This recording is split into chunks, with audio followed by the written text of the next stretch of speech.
migración y considerarlo todo esto desde una cuestión vulnerable para que lo veamos como algo más allá, con un tratamiento, vuelvo a repetir, las personas que están involucradas desde el ámbito inter, trans y multidisciplinario, y sobre todo comprender las generalidades de la ley para citar los hechos y desde la manera epistemológica, que tiene mucho que hacer desde esta perspectiva. Las propuestas que él nos aporta son muy considerables y muy significativas para tomarlas en cuenta, sobre todo en la labor que tenemos como peritos sociales y en esta nueva forma de oralidad familiar. Por lo que vamos a pasar a las preguntas y respuestas, y la primera dice: el sistema de oralidad mexicano recientemente modificado y aceptado en el país, ¿es lo que usted refiere como democracia epistémica al participar los trabajadores sociales como peritos en lo familiar y penal? A ver, los sistemas de oralidad no por casualidad tardaron tantos años en instalarse. Una de las razones por las cuales tardaron en instalarse, bueno, en algunos casos por resistencia a la propia tradición judicial, de los jueces, muchos jueces que estaban mucho más cómodos en el sistema escritural viejo y no orales, y por algunas otras razones, a veces por razones presupuestarias, etc. Pero hay discusiones que tienen que ver con la intervención específicamente. ¿Qué es lo que pasa con un sujeto que está expuesto a ese tipo de situaciones? La exposición a ese tipo de situaciones importa un daño. Y eso puede llegar a encajar dentro de lo que se llama revictimización de las víctimas. Revictimización por parte del propio Estado, que es solamente un argumento en contra de la oralidad.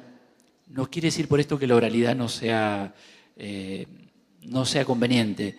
La cuestión, me parece, es que es no tomar la oralidad como la panacea de los sistemas judiciales.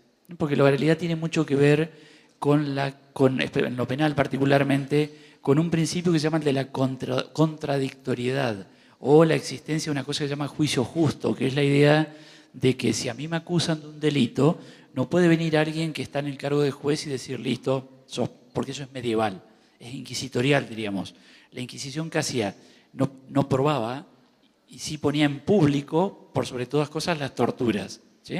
Hay una discusión sobre la Inquisición, el peso que tuvo en España, algunos documentales y textos muy interesantes, pero la Inquisición tenía como característica esto, que el debate no era el debate tal como la modernidad lo entiende. Y entonces, para instalar el debate, se crean la figura del fiscal, que dice, mirá, las cosas son así, o sea, formula una tesis, uno que desde el otro lado dice, no, vos estás equivocado, entonces provoca la antitesis, y alguien que sintetiza, que es el juez. Y hay otras discusiones, porque uno dice, el fiscal tiene que ser objetivo, otro dice, no, este es un problema hegeliano, etcétera, etcétera, y que directamente no tiene que ser objetivo, tiene que poner la idea, acusar, etcétera, etcétera. Pero es esa discusión.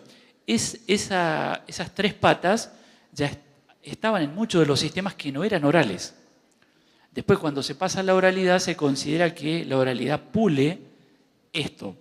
Y en cierta forma lo pule, pero trae otros problemas que es indispensable revisar. Esto se complica mucho más cuando el que está sentado ahí y hay uno de allá que le dice barbaridades acusándolo y otro de allá que le dice barbaridades defendiéndolo, es un menor de edad, o es un joven, o es una persona que tiene dificultades para afrontar ese grado de agresión, porque es una agresión. No piensen en el homicida serial, etc. Pensemos en la justicia como sistema general. Entonces, la oralidad tiene una serie de problemas que se multiplican cuando los niños son menores, cuando los sujetos son menores. Si los sujetos son menores y menores de 18 años, tienen un problema jurídico inclusive, porque está la cuestión de la privacidad, de preservar la identidad del joven. Y ustedes saben que en los juicios orales casi siempre la cuestión es la publicidad. Entonces, en el medioevo lo que predominaba como característica central era que el juicio inquisitorial no era público. Lo que era público era el castigo, por medio de la tortura, los vejámenes, etcétera, etcétera, porque perseguía otros objetivos. En la modernidad esto se invierte y lo que pasa a ser público es el juicio, fundamentalmente a través de los juicios orales, y lo que se transforma en oculto es la ejecución de la medida, la tortura, que se formula en las cárceles. Los que vemos lo que pasa en las cárceles somos los que estamos en esto, pero en general la gente no ve, ¿sí? Y cuando se cuenta algo sobre la cárcel, se dice, no, estás viendo muchas películas. Es que las películas sobre las cárceles están por debajo, en términos de atrocidades, de lo que sucede efectivamente en las cárceles. Entonces, puntualizando, la oralidad está en este camino, pero me parece que no hay que pensarla como la panacea. Perdón, igual que los juicios por jurado también, ¿no? Es una variante.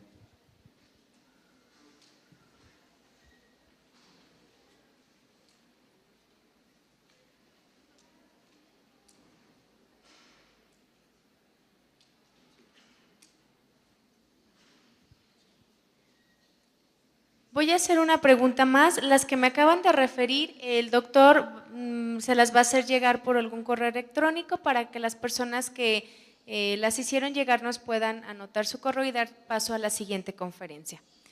Fermín Cáceres, del Instituto Universitario de México. ¿Cómo puede el trabajador social intervenir en las resoluciones judiciales para lograr la interculturalidad a favor de un proyecto de vida que no se oponga a lo legal? Cuando hablamos de todo esto en general no estamos hablando de algo que se oponga a lo legal. No podemos vivir sin lo legal. El tema es que se oponga a las deformaciones de lo legal, ¿sí? Y esto es posible en la medida en que la lógica de funcionamiento de los poderes judiciales se vaya acercando a lo que no es la lógica penal donde toda la fuerza está en el Estado, por tanto en el juez, y nadie puede hacer otra cosa, sino que la fuerza vuelva a estar en la comunidad o en la sociedad civil, dicho en términos más liberales. En la medida en que los dispositivos judiciales vayan avanzando y los trabajadores sociales vale para las otras profesiones también, pero estamos hablando de trabajo social, vayamos demostrando que somos capaces de generar soluciones de mayor calidad, entre comillas, esa mayor calidad tiene que ser refrendada por los jueces. ¿Qué pueden decir? No, porque tampoco podríamos, está muy lejos decir que las opiniones profesionales no sean vinculantes, no sean obligatorias. Puede decir no, pero tiene que fundamentar, tiene que argumentar por qué dice que no. Pero tiene que argumentar, o argumentar él, o decirle a otro profesional, bueno, intervení vos. Para oponerse tiene que argumentar. Entonces nosotros tenemos que, me parece a mí como estrategia, primero formarnos mucho más en esto, que yo, insisto, lo digo como trabajador social, como docente en trabajo social de muchos años, como profesor, estoy usando otro término, como investigador, etcétera. Tenemos un déficit muy importante en Argentina, en Uruguay, en Brasil, en esto de entender nosotros que tenemos que trabajar con lo simbólico. También con lo material, claro está, pero lo material al servicio de lo simbólico, porque eso libera. Lo material solo no libera. Creo que esto se dijo en el panel introductorio. Yo creo que interculturalmente se pueden traer experiencias, tenemos que argumentar, tenemos que conocer fallos como este, por ejemplo, el de la Corte Interamericana, no como abogados o como licenciados en Derecho, yo saber, mire, esto existe, esto se puede hacer y va a ser mejor por esto y por esto. ¿Sí? La cárcel no conviene, ¿por qué? Y no conviene porque en realidad la apelamos a ella como regla general y en realidad tendría que ser la excepción, aunque él, en el caso de los niños, dice que debe ser excepcional. La apelamos a ella como regla general. Ahora, ¿cómo podemos demostrar que no sirve? Y con argumentos que rozan los planteos positivistas. ¿Sí? Me duele por todos lados cuando digo esto, pero los argumentos positivistas tienen que ver con los argumentos de números. Sí, mira, hicimos esto, mira cómo salió, esto, cómo salió, esto, cómo salió.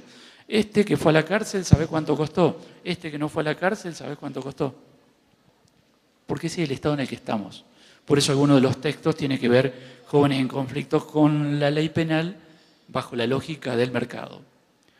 Porque está la otra idea, de que el Estado se retira, si quieren no vamos a discutir modernidad, posmodernidad, segunda modernidad, modernidad líquida, etcétera, pero el Estado por lo menos está en crisis y en medio de esa crisis hay uno que se aprovecha y ese es el mercado. Y el mercado domina. Entonces el juez le dice, vos querido tenés que estudiar, trabajar, y nosotros también, estudiar, trabajar, etcétera, etcétera. Sale de ahí, el mercado le dice, ¿qué sabes? No, para vos no, hay trabajo para el otro, escuela para el otro, etcétera, etcétera. Es decir, esa crisis no se puede soslayar. Entonces, hay que ponerla sobre la mesa, formarnos en eso, desarrollar lo que llama Margarita Rosa el bagaje, o otro autor, operativo instrumental, es decir, cómo tenemos que trabajar, cómo tenemos que entrevistar. ¿Sí? Si nosotros decimos, ¿saben hacer una entrevista? Todos sabemos hacer entrevista, ¿cómo no? Bueno, hasta que la hacemos. Cuando la hacemos, vemos cuántas cosas hacemos que no corresponden a una entrevista. ¿Cuántos entrevistas, lo último, entrevista en profundidad? En la facultad típico. Bueno, ¿cómo la vas a hacer? Y le voy a preguntar esto y esto. 10 preguntas. Pero en profundidad. Bueno, le agrego esta. Todas preguntas. La pregunta, diría Zaffaroni de la Corte Interamericana de Derechos Humanos, es la pregunta señorial. ¿Sí? Yo te pregunto desde un lugar de poder. En el espacio jurídico, en lo otro también, no solo en el jurídico, pregunto cosas desde un lugar de soberbia. Hay cosas, ¿sí? Vos usás, ¿qué haces para no tener hijos? ¿Sí? A mí me llegan a preguntar una cosa de esa. ¿Se imaginan cómo termina la historia? Creo que ustedes también. Sin embargo, preguntamos y creemos que la entrevista es pregunta. La entrevista puede incluir preguntas, pero la entrevista, por sobre todas las cosas, para que sea tal, y las mejores entrevistas son las que menos preguntas tienen. Es cierto, ustedes dirán, pero en tal caso tengo que preguntarle si es de León o si es de hincha de fútbol de León. Está bien, eso le puedes preguntar, pero no. Pero las cosas que tienen que ver con efectivamente ponerme en el lugar del otro, comprender la situación, tienen que hacerse con la menor cantidad de preguntas posible. ¿Todo esto a qué? A que a veces creemos que sabemos y no siempre sabemos todo lo que creemos que sabemos. Yo creo que hay que poner mucha fuerza en desarrollar la formación profesional, más de la que tenemos, porque no es mala la que tenemos, pero como somos muy autocríticos en trabajo social, esto no pasa en otras profesiones, hay que seguir adelante y como vamos a seguir, cuidarnos de no seguir para donde íbamos, porque vamos a ir, pero vamos a ir para donde íbamos. Es ver, levantar la cabeza, decía hoy la colega, hay nuevos problemas, ver hacia dónde vamos. ¿Sí? Ya nos metimos en el campo de género, bueno, la perspectiva de género ya está en crisis también, por un montón de cosas, hay mucho, ya se habla del feminismo, los feminismos, esto, la presidenta, el presidente, etcétera, etcétera. Bueno, en todas esas discusiones hay que meterse, ya no basta con el librito de Bourdieu de los feminismos, hay otras cosas para estudiar y esto vale para trabajo social forense. Por sobre todas las cosas, no hay que hacer lo que yo estoy haciendo ahora, irse. Hay que identificar, resolver los problemas para generar también legitimidad profesional en los otros espacios.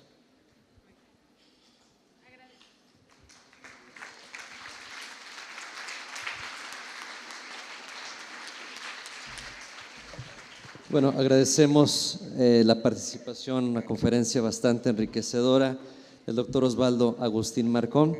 Le vamos a pedir a la maestra Yasmín Isabel Aguirre García que haga entrega del respectivo reconocimiento. Damos un fuerte aplauso al doctor.